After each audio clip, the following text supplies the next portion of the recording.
আমরা খুব সিম্পলি যেটা লক্ষ্য করেছি, আমি সারা ঢাকা শহর না শুধু সারা বাংলাদেশে প্রচুর জায়গায় ভুতুরে বিদ্যুৎ বিল আসছে।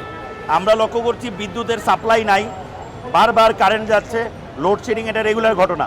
সেই লোডশেডিংয়ের মধ্যেও আমরা লক্ষ্য করছি যাদের বিল 800-900 টাকা আসতো তাদের বিল 2000 টাকা হয়ে যাচ্ছে, যাদের বিল 1500-1600 আসতো তাদের বিল 3000-4000 এমনকি 5000-ও পৌঁছে যাচ্ছে।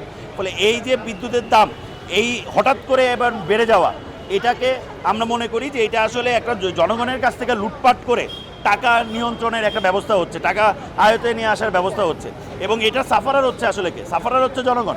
আমরা বিদ্যুৎও পাচ্ছি না, আমাদের অতিরিক্ত বিদ্যুৎ বিল দিতে হচ্ছে, আমরা গ্যাস পাচ্ছি না। যখন আমরা গ্যাস পাচ্ছি না, আমরা এলপিজি গ্যাসে যাচ্ছি, তখন দেখছি আমরা এলপিজি গ্যাসের দাম বাড়ানো হচ্ছে।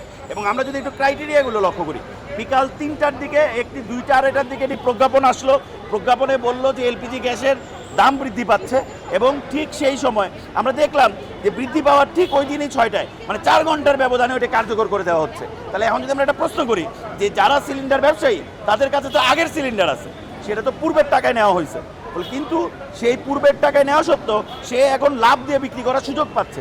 এটা খুব সহজভাবে প্রমাণ করে দেয় যে কিভাবে আসলে একটা লুটপাটের সিন্ডিকেট এখানে চলে, কিভাবে লুটপাট করার ব্যবস্থা আসলে এখানে হয়। আমরা লক্ষ্য করেছি এটা সেম জ্বালানি তেলের ব্যাপারে, একসময় জ্বালানি তেল নাই নাই নাই নাই, আমরা লক্ষ্য করছি পাম্প থেকে তেল পাওয়া যাচ্ছে না, কিলোমিটারের পর কিলোমিটার যানবাহনের জ্যাম হয়ে গেছে, কিন্তু তারপর আমরা লক্ষ্য করলাম যেই দামটা বৃদ্ধি করা হলো সাথে সাথে জ্বালানি সংকট মিটে গেল, মনে হলো এখন আর তেল নিয়ে কোনো সমস্যা নাই।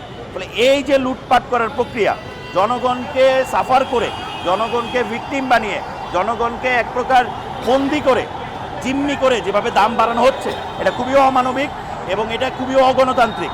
ফলে আমরা মনে করি যে এই জায়গাগুলোর এই সমস্যার সমাধান করতে হবে, বিদ্যুতের বিল পুনরায় জায়গায় নিতে হবে, যদি কিছুটা বিদ্যুতের বিল বাড়াতেও হয় সেইটা একটা নিয়ন্ত্রণের মধ্যে বাড়াতে হবে।